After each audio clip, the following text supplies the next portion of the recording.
9ನೇ ತರಗತಿಯ ಮಕ್ಕಳಿಗೆ ಕನ್ನಡ ತರಗತಿಯಲ್ಲಿ ಯಾವ ಎಲ್ಲ ಪಾಠವಿದೆ ಅಂತ ನೋಡುವ. ಇಲ್ಲಿದೆ ಬರ್ದಿದೆ ನೋಡಿ, ಸ್ವಲ್ಪ ಜೂಮ್ ಮಾಡ್ತೇನೆ.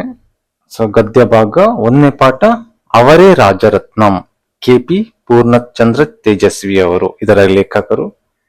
2ನೇ ಪಾಠ ಅರಳಿಕಟ್ಟೆ, PGL ಸ್ವಾಮಿ ಅವರು ಬರೆದದ್ದು. 3 ಜೇನು ಕುರುಬರ ತಾಯಿಯು ಕಾಡು ಆನೆಯ ಮಗನು, ಅಬ್ದುಲ್ ರಶೀದ್ ರವರ ಬರೆದ ಪಾಠ ಇದು. 4 ಬಸ್ಸು ಪ್ರಯಾಣದ ಸುಖ ದುಃಖಗಳು, ವೀರೇಂದ್ರ ಸಿಂಪಿಯವರು.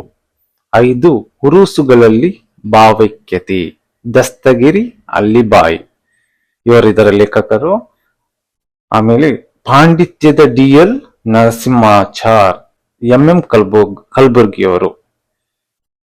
ಮತ್ತೆ ಐನ್ಸ್ಟೀನ್ ಮತ್ತು ದೇವರು, ಇದು H ನರಸಿಂಹಯ್ಯ ಅವರು ಇದರ ಲೇಖಕರು. ಮತ್ತು ಕೊನೆಯ ಗದ್ಯ ಭಾಗ ಭೀಷ್ಮ ಪ್ರತಿಜ್ಞೆ, AR ಕೃಷ್ಣಶಾಸ್ತ್ರಿ ಇದರ ಲೇಖಕರು. ಇನ್ನು ಪದ್ಯ ಭಾಗದತ್ತ ಬಂದ್ರೆ ಒಂದನೇ ಪದ್ಯ ಬೆಳಗು ಜಾವ, ದಾರಾ ಬೇಂದ್ರೆ ಇವರು ಬರೆದದ್ದು. 2ನೇದು ಅಟ್ಟ ಹತ್ತ ಬೇಡ, L ಹನುಮಂತಯ್ಯನವರು ಇದರ ಲೇಖಕರು. 3 ಅವರು ಮತ್ತು ನಾವು, T ಯಲ್ಲಪ್ಪ ಇವರು ಬರೆದದ್ದು. 4 ತೊಟ್ಟಿಲು ತೂಗುವ ಹಾಡು, ವೈದೇಹಿ ಇದರ ಲೇಖಕರು. 5 ಮನೆಗೆಲಸದ ಹೆಣ್ಣು ಮಗಳು, SG ಸಿದ್ದರಾಮಯ್ಯ ಇದರ ಲೇಖಕರು.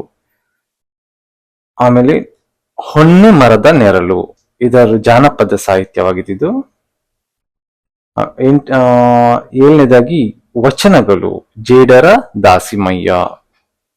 8ನೇದಾಗಿ ಆಚಾರವಿಲ್ಲದ ನಾಲಗೆ, ಪುರಂದರ ದಾಸರು.